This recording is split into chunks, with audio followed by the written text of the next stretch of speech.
47 seconds of logos. Backwards N, school spelled with a K. How old is Andy supposed to be in this movie again? Because unless it's 6, he should know better. Either that or he made all these box buildings as a 6-year-old and is still playing with them years later, which is just sad. I brought my attack dog with a built-in force field. Well, I brought my dinosaur who eats force field dogs. Children's imaginations. Computer animation baby collects another soul if you look it directly in the eyes. Also, in this giant-ass 2-story house with only one adult, why the hell does Andy have to share a bedroom with the baby sister? Does Mom have like 3 separate crafting rooms? Andy is addicted to Woody. This household has a Super Nintendo system, but apparently no games to play with it. Also, Andy has a Super Nintendo, but would still rather play with Woody dolls. Probably because of the lack of games, I'm guessing.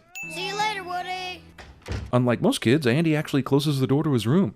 And good thing, too, or else the toys would have to wait until no one was in the house to come to life. Pull my string, the birthday party's today? With the sheer number of toys strewn around this house and Woody's apparent wealth of logic and street smarts, there is no way he would get the date of the birthday party wrong. Overly dexterous plastic pig not only tosses coin in the air without opposable thumbs, but also lands it perfectly straight up so it goes into his piggy bank slot. I'm Picasso! I don't get it. You uncultured swine! How did Mr. Potato Head even know Picasso's work to make the joke in the first place? Either Slink has all these checker pieces set up on the wrong color, or else, and I really hesitate to say this, but I may have been playing checkers wrong my whole life. Do the pieces not go on the black squares? Sorry, John Lasseter, no one is reading a supposed 200-page book concerning your 1988 Oscar-winning short Tin Toy. Nice try, animators. What do you say I get someone else to watch the sheep tonight? Scene does not contain a cartoon lap dance. Also, the idea of toys having sex, they're still plastic, right? It opens up so many questions about lubricants and chafing and whether these toys were built anatomically correct. I forgot I was watching a kid's movie. Everybody hear me? Yeah, they can hear you, and possibly Andy and his mom can hear you too. And everybody outside that open window as well. A minute ago, Woody needed the speaker to move away so there wouldn't be feedback. Now he can stand as close as he wants. Take a look at all those presents. I can't see a thing! What if Andy were to walk in the bedroom right now, huh? Do you people have any idea the emotional scarring you'd cause if he saw all this? Woody doesn't order the soldiers out to do recon for another 45 seconds or so they literally have no way to know if Andy's approaching, but they're still way out of position. None of the neighbors see this stuff. Am I the only person in America who spies on his neighbors? Wait, his totally solid plastic binoculars actually work? It's a board game. Repeat, battleship. Geez, if not for the surprise Buzz Lightyear later, Andy's gifts would be proof that he's unloved. These toys open the closet door without using the handle. Buzz Lightyear to Star Command. Come in, Star Command. Do all toys start out thinking they're real, or is Buzz unique in that regard? Did all the other toys have a similar coming to grips with it experience? I found my moving buddy. What a whore. Buzz is in the typical I'm a toy pose here, but how did a deluded toy such as himself ever learn to do this? How did he know not to say anything to humans when he really thought for a fact that he was a space ranger? Some strange things You know what? Bravo for simulating the passage of time with the shadows. That just blows my mind. This is a hilarious moment when Buzz thinks he's gonna die, but you're telling me this is the first time since his arrival that his helmet has come off? Andy has had enough time to change his posters and linens and ditch Woody for a new favorite toy, but he hasn't pressed all the buttons yet? A real little boy pushed all those buttons back as soon as the gift was open. Every single piece of exploded combat Carl debris flies straight at our main characters, instead of any of the other directions in the 360-degree spectrum that it could have flown. Somehow this nudge from the car knocks all these tacks out of the corkboard. I see Buzz Lightyear went to the Prometheus school running away from things. Buzz Wilhelm. Hey, Mom, be right down. This is why this toys come to life while humans are gone thing would never work.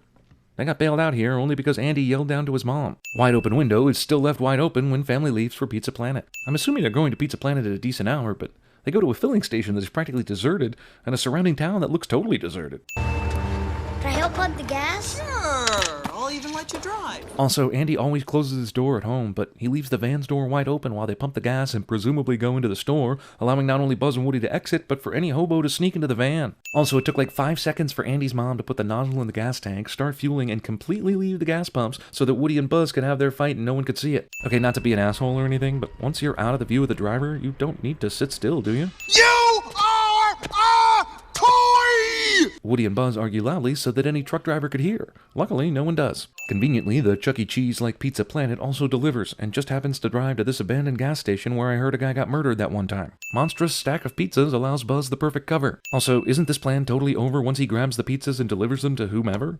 He's gonna see him when he takes the pizzas or when he comes back, right? Pizza delivery guy leaves his pizza sleeves in the truck to keep Buzz's plan working. Pizza Planet serves a 128-ounce mega gulp. Also, burgers. Buzz and Woody demonstrate they can somehow see out of these containers by freezing in position well before the kids run by. Then demonstrate they can't see out of the containers by running into each other. Sid just happens to be at the Pizza Planet because evil always lurks at pizza-themed restaurants. I go on to a better place. Sid puts 1 quarter in and gets a prize on the first pull.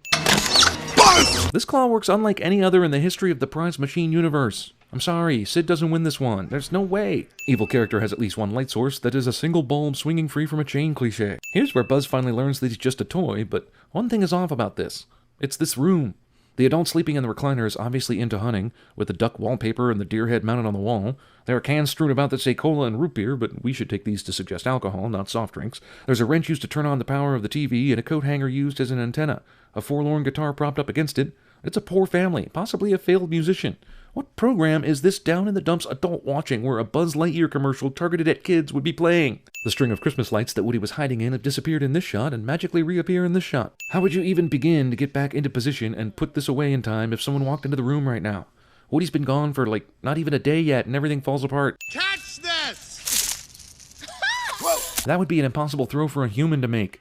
Even Dude Perfect would need 20 or 30 takes. But they're cannibals. We saw them eat those other toys. That's great, but how does Sid explain this to himself when he sees the magically fixed toys? It sure wasn't his parents that did it. Can you fall asleep and stay asleep while still holding something like this hat? Wouldn't it drop to the floor the moment you started to drip off? Okay, movie, you cheated. Just 15 seconds ago, Buzz couldn't even look at his foot without making the standard noises that accompany the movement of hard plastic toy action figures. But then, so we can have a little Woody surprise, Buzz is suddenly able to stand up and walk away and climb up on top of the crate without making a single sound, with a heavy-ass rocket taped to his back. Sid's alarm clock goes off at 7 a.m., which he set the previous night at 8:25. That means it took roughly 11 hours for Woody to start asking Buzz to help while he was under the crate. What the hell was he doing before then? Toys don't need to sleep. Okay, let's move! Either Sid is taking way too long to launch his firecracker Buzz, or these misfit toys and Woody put together a fairly elaborate plan way too f***ing quickly. Sid's sister heard the doorbell, but not the skateboard full of toys going down the stairs. 2, 1! Reach for the sky. Woody waits much longer than he needs to in order to distract Sid.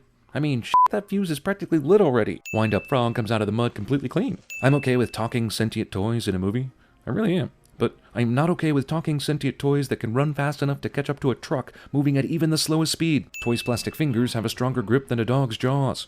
In other words, Woody is puppy chow. Andy's family moved without sealing their boxes. Well, thank goodness for that conveniently timed and extremely long red light. This is cute and all, but you can clearly see that while Woody is being spun, he only has the accelerator pressed on the controller, and nothing is touching the steering wheel portion, so RC should not be spinning in circles right now. Also, RC is a talking sentient toy like the rest of them. There are times in this movie where he freely moves of his own will, so how does this work? Does the remote control supersede RC's own will as a thinking toy? Why doesn't the remote controller have its own separate sentient personality? There's a jump button on that controller too. This guy in the blue car must be flipping out, seeing a remote control car driving 2 other toys toward a moving van with a bunch of other toys cheering them in the back. Whoever's driving this truck doesn't notice this shit. Ah, Disney. Didn't we get enough of that song the year before this came out? I'm sorry, Slink, but in my experience with your sort of toy, you're basically worthless forever now. You'd make a decent instrument for strangulation or accidental maiming of oneself, and that's about it. The rocket! The match! Wow, that match never fell out during all that. Hell, I'm kind of surprised the rocket didn't fall off, but the match? That thing is long gone. And don't get me started on Woody's hat, either. What? This is where I stop and ask you to ponder one thing. If Sid had never tortured Woody, then Woody and Buzz would never be able to put this plan together and be returned to Andy, which means the movie's sort of saying torture is a necessary evil, and I'm okay with that. And I am not okay with that. This street was dead empty for, forever just a second ago. Hey, wow! Andy asks no questions why the 2 toys he was looking for suddenly show up in a box right next to him.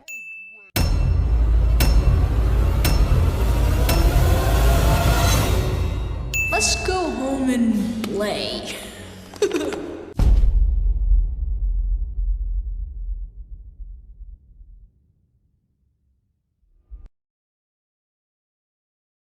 Code red, repeat. Did you order the code red? You're goddamn right I did! What's that button do? I'll show you. Never give up. Never surrender.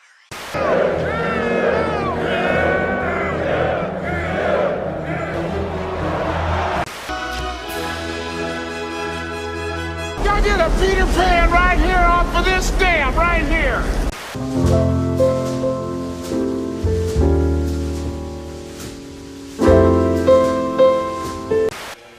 Rockets explode! It's like flying with a dead elephant on our back. Flight guidance, we're getting awfully close to center here. Aquarius, watch that middle gimbal. We don't want you tumbling off into space. Gretel informs you that I'm well aware of the goddamn gimbals. I don't like confrontations! You little scumbag! I got your name! I got your ass! You will not laugh! You will not cry! You will learn by the numbers! I will teach you! What do you say I get someone else to watch the sheep tonight? Oh, I'm sorry. It's okay. Sorry. Oh, I'm dizzy. Bet that never happened in home ec.